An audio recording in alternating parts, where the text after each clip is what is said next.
परवा 12वीचा निकाल लागला. 12वीचा निकाल लागल्यानंतर बऱ्यापैकी जे विद्यार्थ्यांना कमी मार्क पडलेले असतील किंवा काय, तर ते थोडे डिमोटिवेट होतात, खचून जातात. तर त्या विद्यार्थ्यांनी खचून जायची किंवा डिमोटिवेट व्हायची गरज नाही आहे. मोस्टली जर सायन्सचे विद्यार्थी असतील, म्हणजे सायन्स शाखेमधील असतील ना, आणि तुमच्या आसपासची लोकं तुम्हाला म्हणतात की तुला एवढीच टक्के पडली, कमी पडली. मग एक स्वप्न असतं सायन्सच्या विद्यार्थ्याचं, एक डॉक्टर किंवा इंजिनियर, हे दोन्हीपैकी एक काहीतरी त्यांच्या डोक्यामध्ये असतं. म्हणजे बऱ्यापैकी विद्यार्थ्यांच्या डोक्यामध्ये, त्यांच्या पालकांच्या ह्याच्यामध्ये, की आपल्याला आपला मुलगा डॉक्टर किंवा हे बनवायचा आहे, इंजिनियर बनवायचा आहे, अशी मानसिकता असते. आणि त्या मानसिकतेच्या बेसिसवर त्यांनी एक मार्कांचं कॅल्क्युलेशन केलेलं असतं.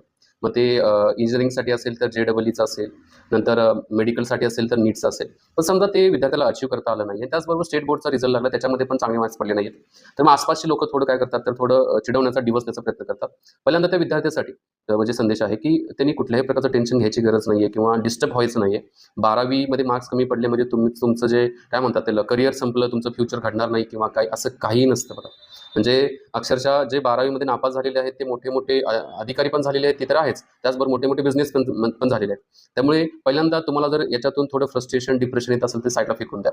पालकांच्या बाबतीमध्ये तुम्हाला हे तुमच्या आसपासचे नातेवाईक वगैरे म्हणत असतील, की तुमच्या मुलाला, मुलीला थोडे कमीच मार्क पडले, तर इट्स ओके. तुम्ही पडले तर पडले. म्हणजे त्यांना त्याचा प्रयत्न केला किंवा तिनं तिचा प्रयत्न केला आणि त्यांना ज्या पद्धतीनं प्रयत्न करून जे मिळालेलं आहे ते ओके आहे. त्याच्यामध्ये काही फरक नाहीये. पण तुम्ही तुमच्या विद्यार्थ्यावरती दबाव आणू नका, तुमच्या मुलावरती, मुलीवरती दबाव आणू नका, की तुला एवढे कमी मार्क्स का पडले किंवा काय. कारण जे झाले ते झाले आणि याच्यामध्ये आउटपुट काय मिळणार नाही. पण हां, की करिअरच्या बाबतीमध्ये, करिअरच्या एवढ्या मोठ्या फॅसिलिटीज आणि एवढ्या मोठ्या तुम्हाला अपॉर्च्युनिटीज आहेत. हे डॉक्टर, इंजिनियर सोडून भरपूर अशा प्रकारच्या करिअरचं काय आहे, तर आपल्याला शाखा आहेत, ज्याच्यामध्ये तुम्ही जाऊन करिअर करू शकता. इव्हन तुमचं जे आवडतं क्षेत्र असेल, त्या क्षेत्रामध्ये जरी गेलं ना, तरी मोठं करिअर होऊ शकतं. म्हणजे डॉक्टर आणि इंजिनियर एवढंच नाही, तर भरपूर असं आहे. फक्त तुम्ही तशा पद्धतीचा म्हणजे काय म्हणतात त्याला, दृष्टिकोन आपण म्हणतो ना, पॉइंट ऑफ व्ह्यू ठेवणं गरजेचं आहे. आणि आत्ताच्या ह्या कार्यकाळामध्ये थोडं काय राहायचं आहे, तर जे लोकं तुम्हाला निगेटिव्ह बोलत असतील, डिस्टर्ब करत असतील, त्यांच्यापासून लांब राहायचं आणि राधा त्यांचं ऐकूनच घ्यायची काही गरज नाही. कारण तुमचं भविष्य किंवा तुमचं फ्युचर ते ठरवणार नाहीयेत. आणि आई-वडिलांनी पण, पालकांनी पण आपल्या म्हणजे मुलीला, मुलाला अशा कुठल्याही प्रकारचं काय करू नका, तर बोलू नका, जेणेकरून तो किंवा ती डिस्टर्ब